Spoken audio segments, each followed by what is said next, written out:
Can Christians get possessed? Yes, absolutely. Good news is you can also get repossessed or unpossessed or depossessed. This is how. Cut out whatever got you into being possessed. But with that out the way, that deep comment, how do Christians get possessed? Well, basically, you got to work at it. It's not just you step in a pile of possession and it gets smushed on you. You're going to have to work at it. And it's sin. Works of the flesh. Lust of the eye, lust of the flesh, pride of life. Those things, if you do them long enough and diligently enough, will allow entities, basically the consequences of your action will come home to roost on you. And the good news is this can actually be an indication of like a yellow light on your dashboard that's a warning light. It's like, hey, cut it out. And then you do, and you get square with God again, and these entities leave.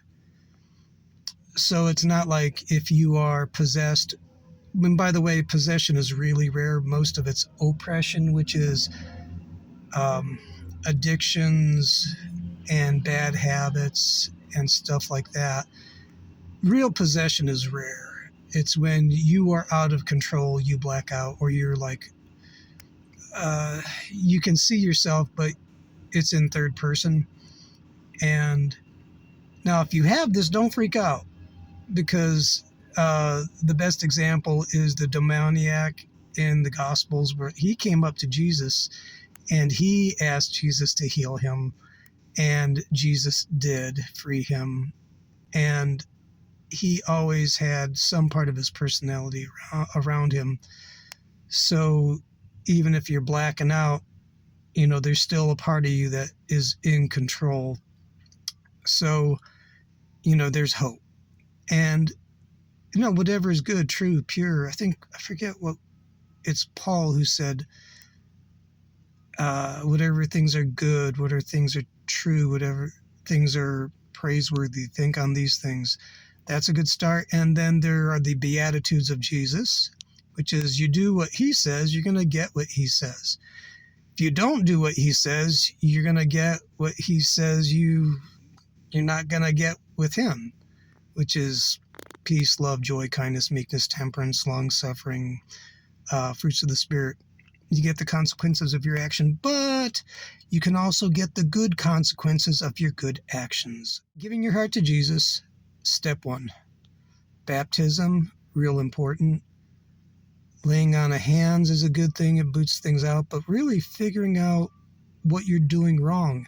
Number one with a bullet for people who are possessed is unforgiveness. It's not even major sin, like whatever, like the top 10, like killing people, sleeping around, whatever. Unforgiveness, bitterness of heart. That's one of the biggest landing strips for demonic possession. And so once you forgive somebody, and by the way, forgiveness does not mean it's okay for what they did. It's just you're saying, okay, I'm dropping my sword and letting you deal with them, and there, but for the grace of God, go I. Bless those that curse you. Pray for those who spitefully use you. Is it easy? No. Is it necessary? Mandatory. Yes. Is it worth it? Absolutely.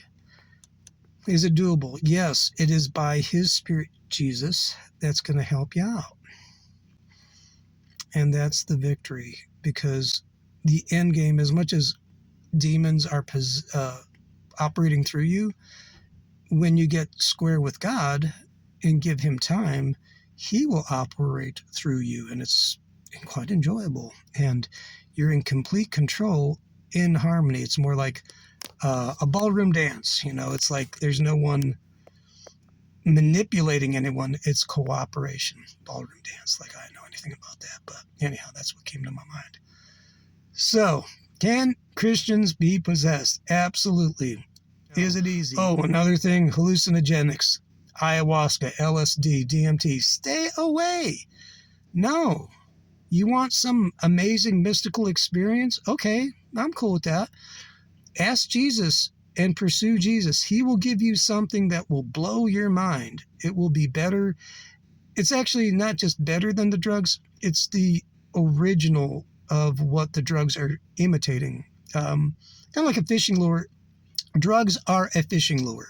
They look good, they're enticing, and they snag you. And they drag you towards the enemy. You know, that's the accuser, that's Satan, that's the fallen angel. He wants you to be with him because he hates, it's nothing personal, he just hates God. And we are all made in the image and likeness of God, and we are made to be with him forever. And Satan, being the spoiled loser, wants to take all the things that God loves and mess them up before he gets fried. The cross is not just a substitution for our, payment for our sin, which it is, but as much as Jesus did it, walked this life out perfectly and got the good consequences of his actions, by us saying yes to Jesus, we get his good consequences of his good actions, which means the kingdom of heaven comes into our hearts here and now. And as Jesus walked it out and did perfect in a pretty fun way, even in bad times, so can and will we. We get transformed into the likeness of his image. And we stop being like ourselves, which when left alone is not bueno. So, but with him is bueno. And so, can Christians be possessed? Yes. Can they also be saints, which sanctified, to be set apart, to be holy? That is something, I don't know the exact definition of that, but it's God is holy. He is unique in and of himself, and we become unique in and of his righteousness. By his good works, we become holy and righteous saints. And there's experiences to be had here and now that are the opposite of the demonic. The demonic accuses, and it's just bad. And then with Jesus, by his Spirit, it is affirming and good and loving. You like it. So give your heart to Jesus. So swap out. You give him yours, which is a mess, and then he gives you his, which is all together. And it is, like that dance, like I'm talking about. It's think of something where you cooperate with someone that you love, and just apply, multiply that by infinity, and then, just keep adding another infinity onto that. That's what it is to be with Jesus. Is it easy? No. Is it worth it? Yes. You're going to like it. Give your heart to Jesus. Angels standing by now. Hable español. Good day.